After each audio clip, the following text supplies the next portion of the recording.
It's Jayden. So how do we spell his name? It's J-A-D-E-N. But we will spell that name using our bot. So using our bot, there's pamamagitan po ng kwent natin. So this is what we call actually a bot spelling. So ganito po yung gagawin nyo, kakalikod po tayo. Sige mo, sir, talikod po tayo. Okay, please. Ayan, taas ang dalawang kamay. Yung bat po natin medyo pointless. You know, magaling ni Ryan Bang. Tapos, you have to shake your hips or your butt to form a letter para mas-spell natin yung pangalan ni Jayden. Daddy, nasa po si Daddy? Sir, ano po yung buong pangalan ni Jayden? Pati yung address po. And then Jayden lang po. Jayden.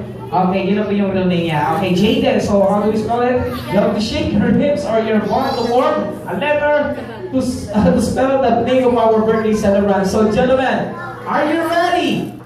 Ready! Parang hindi pa bibigyan ko kayo ng example na pa, letter H. So, give us a big letter H.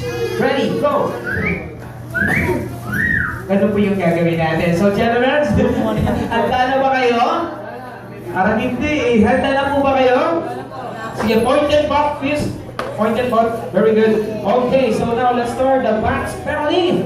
Please give us a small letter J with the dot. Or you may tuldok. Maliit na letter J na may tuldok. Sa tuldok, tayo na po ba nag-diskarte, okay? So now, give us a small letter J with the dot. Ready? Go!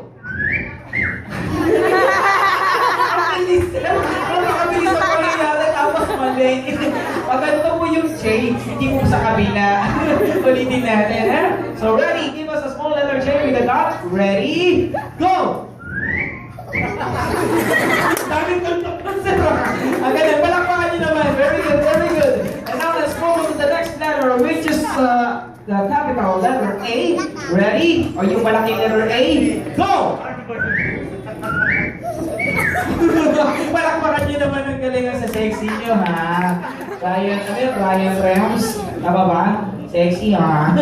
Okay, so this time, small letter D. Ready? Go! Buti hindi kayo nagtatry. Kung nagtatry kayo, tapos kayong tatlo. Okay, so the big letter E. Ready, get set, go! Letter E nyo, sir. Tatlong buhay pero sa isang lugar lang. Palakpakan nyo naman ang galing. Okay, now this is the last letter. A small letter N. Ready, go! Palakpakan nyo naman. Ayan, napakagaling. Sige mo, harap doon tayo ulit sa audience. Pagkatapos sa kayo pupunta, sir. Di ba po?